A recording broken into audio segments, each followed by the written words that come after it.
प्रथम वर्ष संस्कृत की द्वितीय प्रश्न पत्र का एक परिचय मैं आपको बता रहा हूँ। द्वितीय प्रश्न पत्र भी 100 अंकों का होगा और इसमें जो पाठ्य पुस्तक है वह है हितोपदेश। हितोपदेश का मित्र लाभ प्रकरण उसमें पढ़ना। इसके अलावा बहुत संक्षिप्त व्याकरण का अंश है जिसमें कारक का परिचय है, समास का परिचय है, संज्ञा और संधि है और बस बहुत ही प्रारंभिक प्रकृति का व्याकरण आपको पढ़ना है। फिर यह जो ग्रंथ है हितोपदेश, यह बड़ा ही प्रसिद्ध ग्रंथ, बहुत प्रसिद्ध है और पूरे विश्व में इसको विश्वविद्यालयों में पठन पाठन में शामिल किया गया। हितोपदेश का अगर हम संधि विच्छेद करेंगे तो वह हित धन उपदेश, हितोपदेश ऐसा ग्रंथ जिसमें हितकारी कल्याणकारी उपदेश कहे गए, यह है हितोपदेश का सरल अर्थ। इसके जो रचयिता हैं वो हैं नारायण पंडित।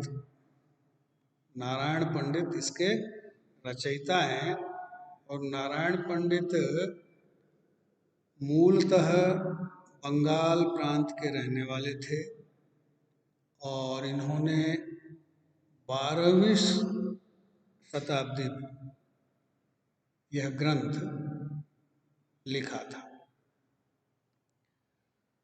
अब इसके पीछे की थोड़ी पृष्ठभूमि जान लीजिए कि यह ग्रंथ इतना प्रसिद्ध क्यों है और इसका महत्व क्या है और इसकी रचना की पृष्ठभूमि क्या है।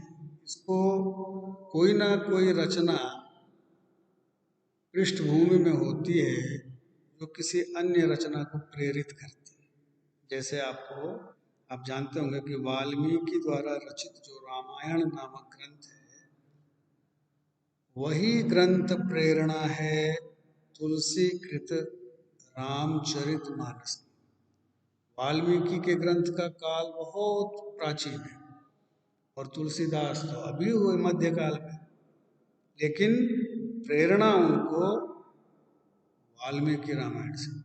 इसी प्रकार हितोपदेश की रचना तो अभी हुई है 800-700 साल पहले, लेकिन इसकी जो प्रेरणा है वह है विष्णु शर्मा द्वारा रचित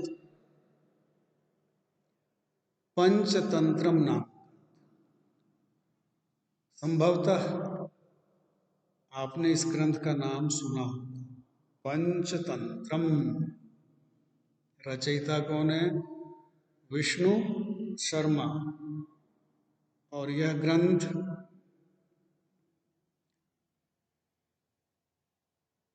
इसका जो कालखंड है वो बहुत प्राचीन कालखंड। इसकी रचना ईसवी सन के आसपास, एक मत नहीं है विद्वान इस बारे में, चतुर्थ तृतीय 5वीं शताब्दी तक खींच के ले जाते हैं और शताब्दी पूर्व में भी ले जाते हैं। इतनी प्राचीन रचना है और यह ग्रंथ इतना प्रसिद्ध हुआ पंडितों के मध्य और यह विदेशों में भी इसका बहुत अधिक प्रचार प्रसार। सर्वप्रथम यह ग्रंथ यहाँ से अरब में गया। वहाँ का कोई मंत्री यहाँ आया हुआ था भारतवर्ष में, उसके हाथ ये ग्रंथ लगा और वह इस ग्रंथ को लेकर गया, और राजा था नौशेरवा वहाँ का, ईरान का। उसके सामने उन्होंने इस ग्रंथ की प्रशंसा की कि यह अद्भुत ग्रंथ है, हमें इसको समझना चाहिए, पढ़ना चाहिए। और उसका संस्कृत से सीधा फारसी में अनुवाद हुआ।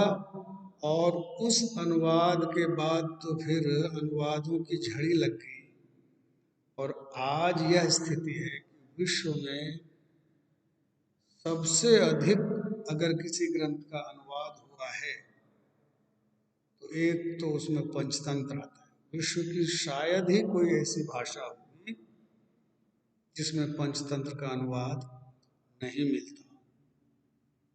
फ्रेंच हो, इटालियन हो, जर्मन हो, रसन हो, चाइनीज हो, जैपनीज हो, कोई ऐसी भाषा नहीं है विदेश की जिसमें ये ग्रंथ हमें मिलता नहीं है। और दूसरा ग्रंथ है जो बहुत अधिक जिसका अनुवाद हुआ वो है हमारी भगवत गीता। यह भी विश्व की सभी भाषाओं में इसका अनुवाद हमें मिल जाता है। खैर, तो पंचतंत्र में क्या है?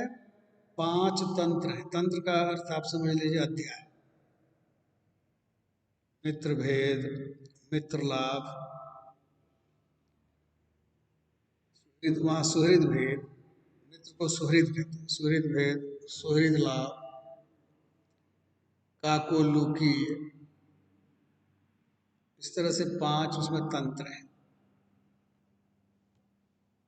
उसमें विष्णु शर्मा ने पशु पक्षियों के माध्यम से, पशु पक्षियों की कथा के माध्यम से मनुष्यों को बड़े ही सरल और रोचक तरीके से जीवन जीने के सूत्र बता, जीवन कैसे जीना चाहिए ये सूत्र उसमें दिए हुए हैं। कौवे की कथा है, कछुए की कथा मिलेगी आपको, सियार की कथा मिलेगी आपको, बाघ की कथा मिलेगी आपको, मछलियों की कहानी मिलेगी। जिस तरह से हम बच्चों को देखते हैं, बच्चे नाना नानी दादा दादी या अपने बड़ों से पशु पक्षियों की कहानी बड़े चाव से सुनते हैं। विष्णु शर्मा इस चीज़ को समझते थे और उन्होंने वही पद्धति अपनाई, लोक कथा वाली, और कथा के रूप में अपना सारा ज्ञान और उपदेश उसमें डाल दिया। नारायण पंडित ने भी यही कार्य किया। उन्होंने विष्णु शर्मा के पंचतंत्र को ही आधार बनाया, और इसमें 4 ही प्रकरण है। उसमें तो 5 हैं, इसमें 4 ही है, और 4 में से भी एक आपको पढ़ना है। उसका नाम है मित्र लाभ। पंचतंत्र में उसे मित्र संप्राप्ति का है।